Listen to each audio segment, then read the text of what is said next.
भक्ति के सागर में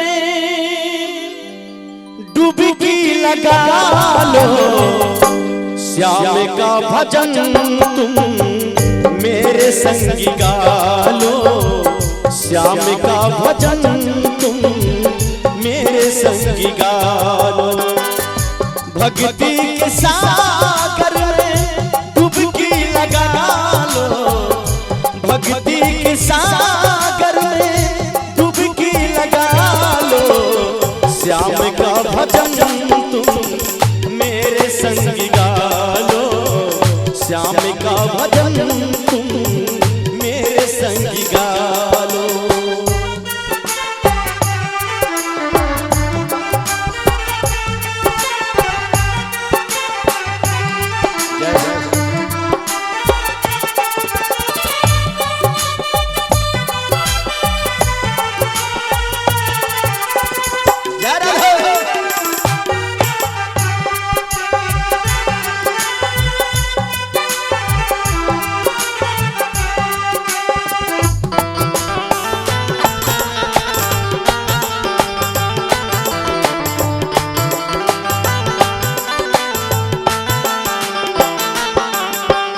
धरती पर दूजा नहीं कुछ अनमोल जी, कान्हा को बसा लो अपने तन मन में घोल जी।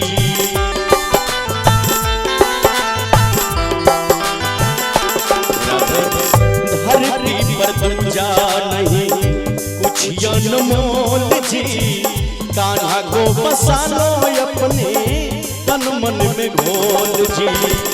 जीते जी स्वर्ग की अनुभूति पालो, जीते जी स्वर्ग की अनुभूति पालो, श्याम का भजन तुम मेरे संगी गा लो, श्याम का भजन तुम मेरे संगी गा लो।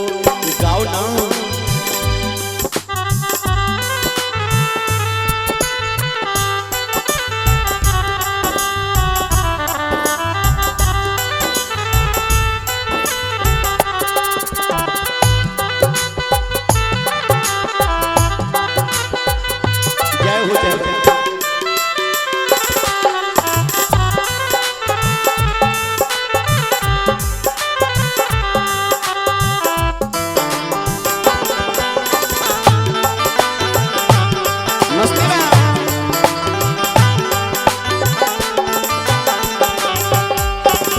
भक्ति के बिना कहाँ पार कोई पाता है, माया रूपी जाल में वो फंसता ही जाता है।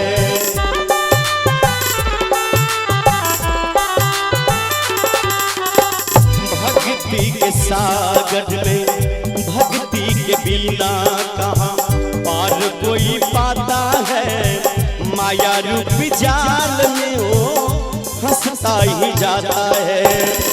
राधा मोहन के आगे शीश झुका लो, राधा मोहन के आगे शीश झुका लो, मेरे संग श्याम का भजन तुम गा लो, मेरे संग श्याम का भजन तुम गा लो।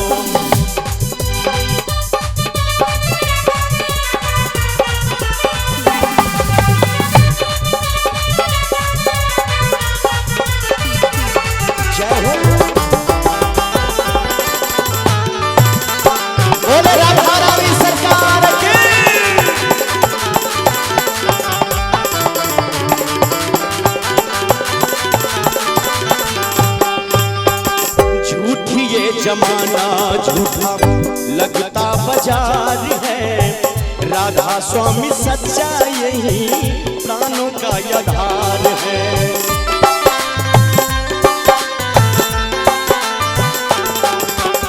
झूठ ये जमाना झूठा लगता बाजार है, राधा स्वामी सच्चा यही प्राणों का आधार है। हो सके तो शंभू के संग भजन तुम गा लो, हो सके तो शंभू के संग भजन तुम गा लो, एक बार मीठा मीठा ताली देंगे हमारे सभी भक्त। बोले द राधा रानी सरकार की, कृष्ण कन्हैया लाल की।